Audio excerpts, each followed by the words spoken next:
கிறிஸ்துவுக்குள் அன்பானவர்களே, இன்றைய தியானத்திற்கு நாம் எடுத்துக்கொண்ட வேத பகுதி சங்கீதம் 113:7. அவர் சிறியவனை புழுதியிலிருந்து தூக்கி விடுகிறார், எளியவனை குப்பையிலிருந்து உயர்த்துகிறார். ஒருவேளை நம்முடைய வாழ்க்கையில் நாம் மற்றவர்களால் மிகவும் அற்பமாக எண்ணக்கூடிய நிலையில் கடந்து போய் கொண்டிருப்போமானால் சோர்ந்து போகக்கூடாது. ஏனென்றால் கர்த்தர் நம்மை தூக்கி விடுகிறவராகவும் குப்பையிலிருந்து நம்மை உயர்த்துகிறவராகவும் இருக்கிறார்.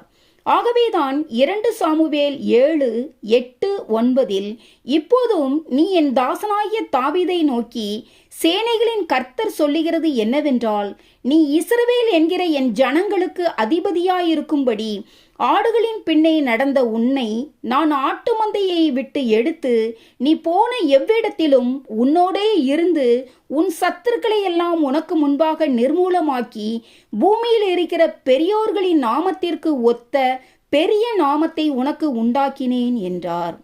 ஆகையால் தாவீதை புழுதியிலிருந்து தூக்கி எடுத்த கர்த்தர் நம்மையும் அவ்விதமாகவே உயர்த்துவார். ஆதலால் இந்த உலகத்தில் அற்பமான காரியத்தை சார்ந்து வாழ்கிற உயர்வை நாம் எண்ணி பார்த்து வாழக்கூடாது. ஏனெனில் கிறிஸ்துவின் மூலமாக கர்த்தர் நமக்கு ஆவிக்குரிய மிக உன்னதமான உயர்வை கொடுத்திருக்கிறார்.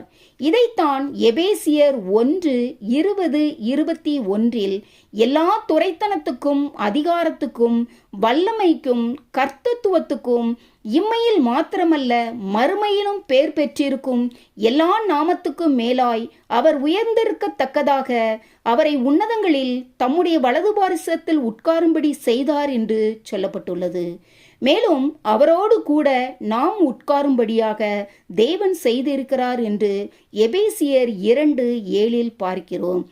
இப்படியாக ஆவிக்குரிய மேலான கிருபைகளை நமக்கு தந்தருளின கர்த்தர் பாவங்களினால் உழன்று கொண்டிருந்த நம்மை தேவனுடைய பிள்ளைகளாக உயர்த்தியிருப்பது மேலான ஸ்லாக்கியம் என்பதை நாம் எண்ணி பார்க்க வேண்டும்.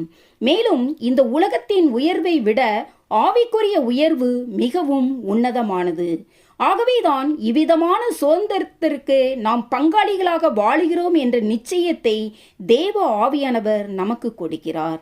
எனக்கு அன்பானவர்களே, கர்த்தர் புழுதியிலிருந்து நம்மை தூக்கி எடுக்கிறவர் என்பதையும் குப்பையிலிருந்து நம்மை உயர்த்துகிறவர் என்பதையும் அறிந்தவர்களாய் அவரை நாம் பற்றி கொண்டு அவருக்காக நம்முடைய வாழ்க்கையை அர்ப்பணிக்கும் பொழுது உன்னதமான ஸ்லாக்கியங்களுக்கு பங்காளிகளாவோம் என்பதை நாம் அறிந்தவர்களாய் உலகத்தில் அற்பமான காரியத்தை சார்ந்து வாழ்கிற உயர்வை வெறுத்து ஆவிக்குரிய மிக உன்னதமான உயர்வை வாஞ்சிக்க தேவன் தாமே நம் ஒவ்வொருவருக்கும் கிருபை புரிவாராக. ஆமேன். அல்லேலூயா.